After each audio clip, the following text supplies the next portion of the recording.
Pierre-Paul Jacques avec un point de vue sur la police. Il y en a d'autres, bien évidemment.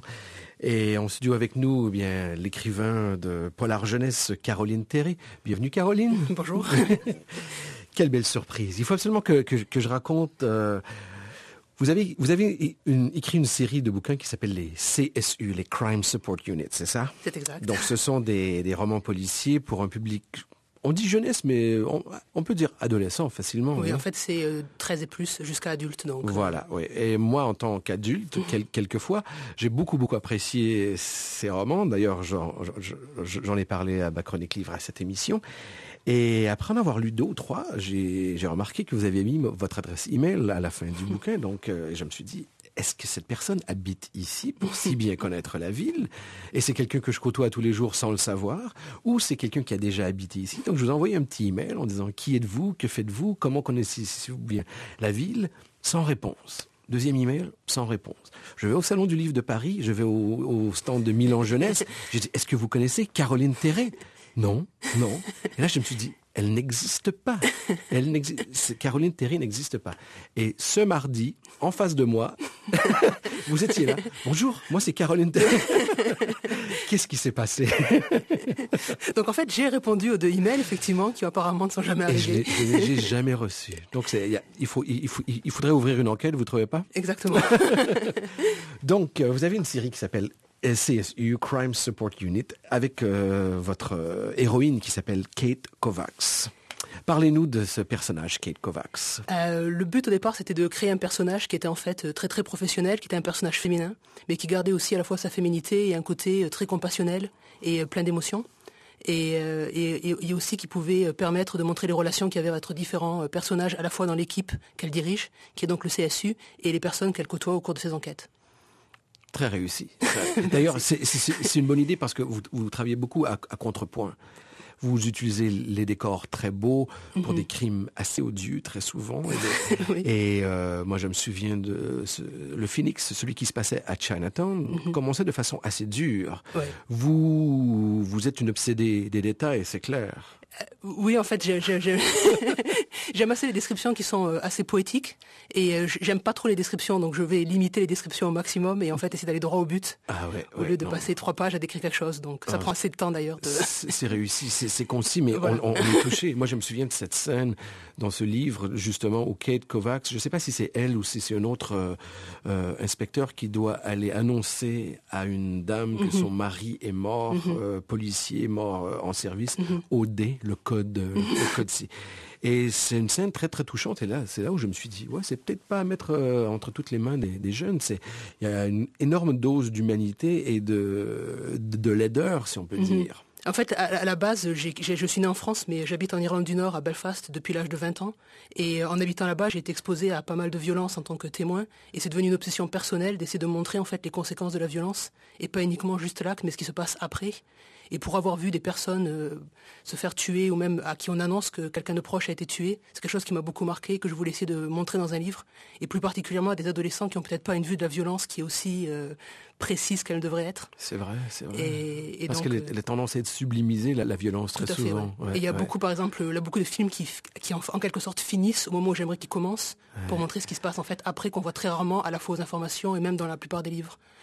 Et en même temps, je voulais montrer une vision positive des choses et pas uniquement négative, c'est-à-dire des gens qui vont vraiment aller au bout de leur force pour essayer de résoudre des crimes ou même et pas uniquement une vision un peu glauque qu'il y a souvent dans les polars, qui est quelque chose que j'aime pas trop en fait. J'aimerais aussi montrer aux jeunes qu'il y a une sorte de rôle modèle et qu'on peut faire quelque chose de bien dans la vie et pas uniquement détruire ou. Ouais. Et ça s'est passé comment? Vous avez écrit un premier manuscrit, un éditeur vous a contacté? En fait, j'ai écrit les 2 premiers qui sont en fait le numéro 1 et le numéro 4. J'ai d'abord écrit Portée disparue et ensuite Mort Blanche. J'avais envoyé Portée disparue à quelques éditeurs, puis j'ai écrit Mort Blanche, après être venu à Vancouver pour la première fois en septembre 2000. Et depuis, je reviens à peu près un mois et demi chaque année, régulièrement pour faire des recherches et trouver de nouvelles idées. Donc c'est pour ça que moi je trouve que ce sont des guides magnifiques sur la ville, pas seulement au niveau des descriptions. Mort-Blanche, ça se passe à Whistler, dans la montagne, mais au niveau vous savez camper un décor comme très peu d'écrivains jeunesse, et D'ailleurs, c'est cette distance peut-être qui permet de, lorsqu'on entre dans vos romans, on est ici et vous savez toucher les petites cordes sensibles, les différences religieuses, culturelles. Dans un des CSU qui se passe à Squamish, il y a une église d'une secte qui brûle, par exemple. Donc ça vous permet de passer des commentaires sur notre ville, notre environnement. Tout à fait. En fait, j'aime beaucoup les histoires où il y a quand même quelque chose à l'intérieur qui est soit éthique, soit une sorte de dilemme qui est soit à résoudre, soit qui est mis en point d'interrogation. Et par exemple, la série américaine que je préfère, c'est Unité spéciale, qui est Law and Order, où en fait, à chaque fois, il y a une sorte de question à laquelle on répond ou on ne répond pas, mais qui permet au moins de se poser une question. Quand on finit de le regarder, on a quelque chose dans la tête qui reste pendant plusieurs jours, quoi. Et c'est ce que j'aimerais, ce qui se passe avec les livres que j'écris, en fait. Ah ben c'est réussi. C'est réussi. Et donc, ce serait la télé ou les polars de votre jeunesse qui vous a poussé à écrire? En fait, je lis très très peu de polars. Je regarde pas mal de séries américaines qui sont basées là-dessus. Mais encore une fois, c'est parce que j'aime pas trop les polars qui sont un peu glauques. Et il y a quand même beaucoup de polars qui ont tendance à avoir le flic véreux qui boit, qui fume. Et c'est pas vraiment mon truc, quoi. Et en même temps, comme je voulais écrire des livres qui passaient la barrière entre adolescents et adultes, et je pensais que c'est important pour un adolescent d'avoir aussi des adultes qui lisent le même livre et de pouvoir en parler dans les mêmes familles. Ce qui en fait s'est passé parce que j'ai reçu des emails où c'est par exemple mère et fille ou mère et fils qui ont lu les mêmes livres. Et je pense aussi que c'est un peu au départ, je disais, c'est un peu comme un film qui est interdit au moins de 12 ans, mais qui s'arrête pas à 18 ou à 22, quoi. Et je pense que la littérature jeunesse a aussi une sorte d'a priori par rapport à un livre uniquement ado, uniquement adulte, et quelqu'un qui a 18 ans. On met des dates de périmés qui ont rien à voir. Le fromage, c'est toujours bon, c'est toujours meilleur après la date, n'est-ce pas? Est-ce que vous faites des tournées dans les écoles? Est-ce que vous touchez votre jeune public ou vous êtes le genre d'écrivain qui, justement, c'est quand même intéressant, une Française installée à Belfast qui écrit des trucs dont l'action se déroule à Vancouver. Non, en fait, je suis de nature assez timide, donc je préfère observer et écouter que réellement parler. Et en habitant à Belfast, je suis complètement coupé de tout ce qui est francophone, ce qui est assez ironique. Et donc l'essentiel, c'est par email. C'est pour ça que j'ai mis mon adresse email pour que toute personne qui veut rentrer en contact avec moi le puisse. Donc l'essentiel des contacts que j'ai, c'est par email. Vous recevez les emails quand ils arrivent et quand ils partent.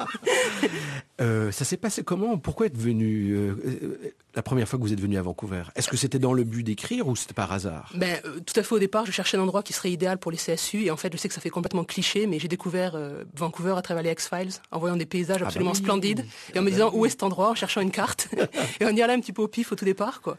Et après, en étant complètement tombée amoureuse de Vancouver et en réalisant que c'est une ville qui est vraiment, et les environs qui sont fantastiques, et que c'est rarement montré comme la ville en soi. Et c'est quelque chose qui m'intéresse aussi de montrer Vancouver comme étant un personnage aussi important que les autres personnages humains de la série, en fait. Vancouver est utilisé dans de nombreuses séries télé et dans de nombreux films et ne joue jamais son rôle. Et finalement, la balance, vous redressez, il y a un équilibre, il y a une justice qui se fait. Encore une fois, vous avez vraiment su bien saisir l'atmosphère de la ville et ça, je vous remercie. Puis c'est une belle surprise. Vous êtes débarqué à la librairie cette semaine et puis tac, tout à coup, qu'est-ce que vous faites samedi? Et puis vous êtes là. C'est vraiment un super cadeau d'être venu nous. Est-ce que vous êtes écrivain à temps plein ou vous faites autre chose? Non, en fait, je travaille dans un lycée un petit peu de façon sociale. C'est un lycée difficile dans un quartier avec des problèmes à Belfast, et donc c'est à temps plein. Et donc j'écris toutes les nuits et tous les week-ends.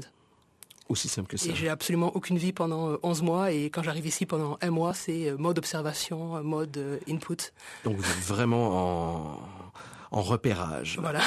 Est-ce qu'on peut vous demander, sans vouloir vous tirer les verres du nez, mais vous avez une idée, vous avez une piste pour le 6e CSU? Tout à fait. En fait, je travaille sur le 6 et 7 en ce moment. Il y en a un qui a assez avancé et l'autre, je suis en train de faire des repérages dessus. Donc là, les derniers jours, c'était repérage pour le 6 et le 7.